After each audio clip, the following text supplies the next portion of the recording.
बच्चों, कैसे हैं आप सब? आशा करती हूँ आप सब बहुत अच्छे होंगे। स्वागत है आपका इस कक्षा में। आइए आज हम पढ़ते हैं हिंदी व्याकरण का पाठ 12 अविकारी शब्द। ओके, इस पुस्तक के अध्याय 3 में आप अविकारी शब्दों के विषय में संक्षिप्त में पढ़ चुके हैं। इस अध्याय में अब आप अविकारी शब्दों के विषय में विस्तार से पढ़ेंगे।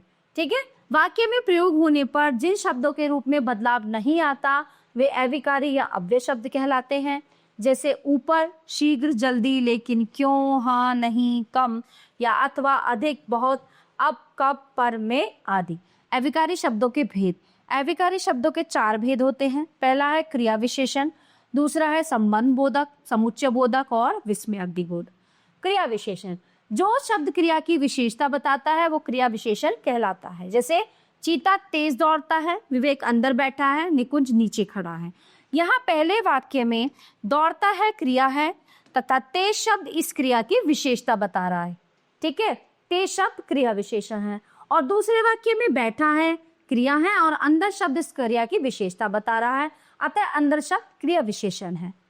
तीसरे वाक्य में नीचे शब्द खड़ा है, क्रिया की विशेषता बता रहा है, अतः नीचे शब्द क्रिया विशेषण है। अन्य क्रिया के विशेषण शब्द है अचानक, थोड़ा, एकदम, धीरे आदि। संबंध बोधक, जिस शब्द से संज्ञा सर्वनाम का संबंध वाक्य के अन्य शब्दों से जुड़ता है वो संबंध बोधक कहलाता है।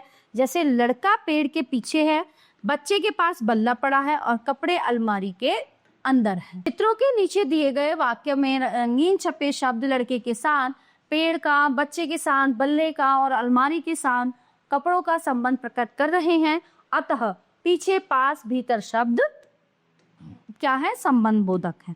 अब अन्य संबंध बोधक शब्द हैं बिना, अंदर, और, सहित, साथ, आगे, पीछे, दाएं, बाएं, विरुद्ध, खिलाफ, ऊपर, नीचे, बाद, दूर, निकट, बीच, सामने आदि। समुच्चय बोधक, जो शब्द दो शब्दों, वाक्यांशों या वाक्यों को जोड़ता है वह समुच्चय बोधक या संयोजक कहलाता है। जैसे भाई या मित्र, माता और पिता शब्दों का संयोजन। सुधा ने कहा कि वह गाएगी और यहाँ जाऊं या वहां जाऊं। वाक्यांशों का संयोजन, मैं बाहर गया था इसलिए स्कूल ना आ सका और मैं परीक्षा नहीं दे सका क्योंकि मैं बीमार था। और ये यहाँ पे है वाक्यों का संयोजन। तो उपयुक्त शब्दों, वाक्यांशों और वाक्यों में रंगीन छपे शब्द समुच्चय बोधक शब्द हैं।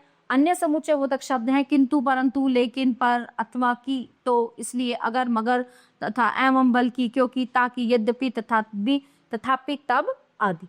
विस्मयादि बोधक, जो शब्द हर्ष, आश्चर्य, शोक, घृणा, करुणा आदि भावों को प्रकट करते हैं वे विस्मयादि बोधक कहलाते हैं। जैसे आहा कितनी सुंदर इमारत, ये खुशी में बोल रहे हैं। अरे कितना ऊंचा पर्वत है, ये आश्चर्य से बोला जा रहा है। हाय मैं अनुत्तीर्ण हो गया, इस ये शोक मतलब दुख प्रकट हो रहा है। छी कितनी गंदगी है, ये घृणा।